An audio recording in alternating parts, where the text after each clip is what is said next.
Now that we've learned about loading, exploring, and editing kits, let's take a look at the effects page. Now the effects page is where you'll find and be able to manipulate the two delurb effects units, and delurb is a combination delay and reverb, hence the name. Each of these two operate independently, and you can have them on or off, and you can tweak them independently as well. Let's take a look at how we can get drums into these delurb, reverb, and delay processing units. When you're looking at the effects page, you'll have this additional send section at the top of the mixer section, and you can turn those on or off for each individual kit piece. In order to send an individual drum over to one of these processing units, just click and drag your mouse on one of these bars. The top bar will send to the top unit, and the bottom bar will send to the bottom unit. In addition to individual kit pieces, you can also send to overhead, room, and the insert bus. And here are the master send levels to effects 1 and effects 2. And of course, you can turn them off altogether, and this unit becomes blank to indicate that it's off. It's the same on-off button as you see here. So let's take a look at what was already set up for this Fairfax Volume 1. And you'll notice that on your left you have the delay section, on the right you have the reverb section. In between is the graph, which represents how the reverb and delay are going to respond. Just below you have the delay and reverb crossfader. By dragging this left or right, we can blend the delay and reverb together. The more I move it to the left towards delay, the more exclusively I get the delay, and eventually no reverb. I can blend the two together, and this by default was set all the way to the right, so only reverb. If I tap a pad on my controller, we can listen to the snare drum, which is turned up for this delurb unit. So you can hear a little ambience from the reverb. If we prefer to have all delay, of course we can just turn this all the way to the left, and now we can work with the delay itself. Delay is going to give you a direct echo with minimal room ambience. I can adjust the delay time here just by clicking and dragging this up or down.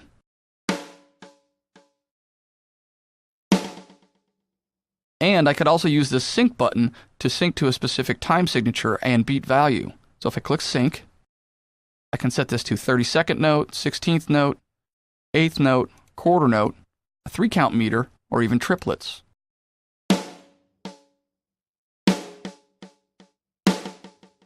If you're working with a host application and you'd like to sync up the delay to the session tempo, just click sync and choose a value, 8th note, quarter note, and so on. This would sync up this delay so it's in time with the tempo of your song.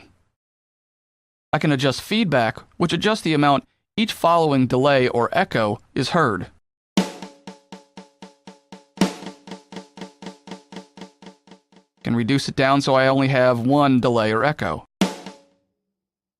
A cool feature here is swing. If you want to sort of humanize the delay so it's not so rigid, just adjust swing up or down.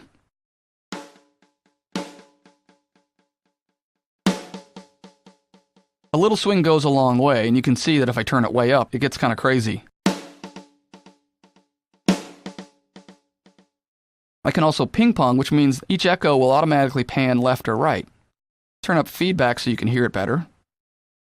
And if I ping pong hard right, I could do it the opposite direction. I could just do it a little bit.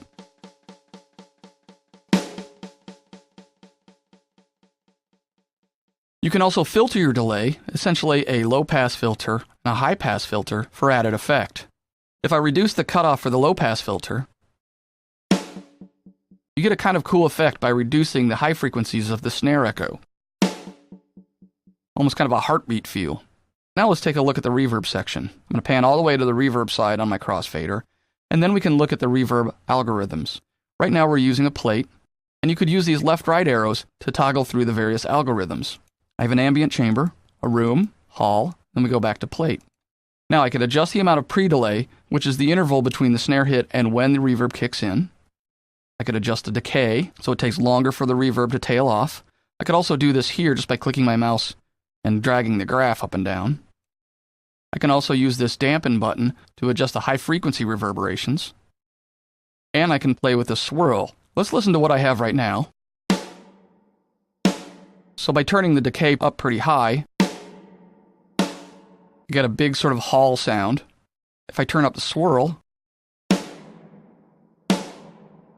it definitely has an interesting effect. If I lower dampen, can hear a lot more of that swirl effect.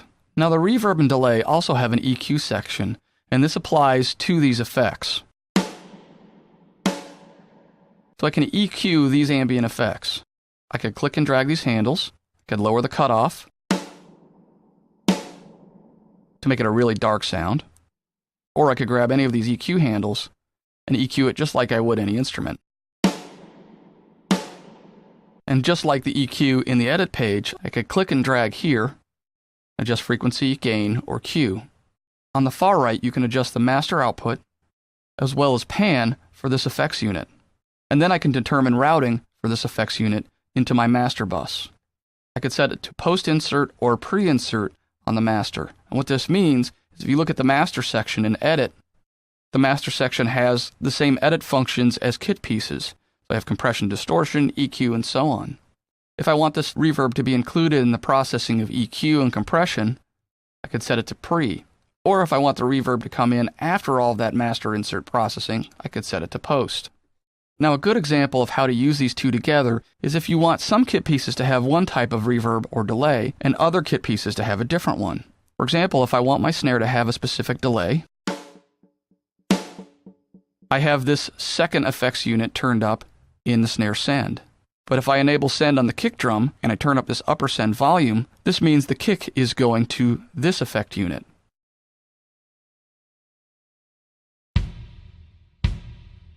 So now the kick drum has this reverb effect, and the snare drum has this delay effect. And of course, they could use the same effects together.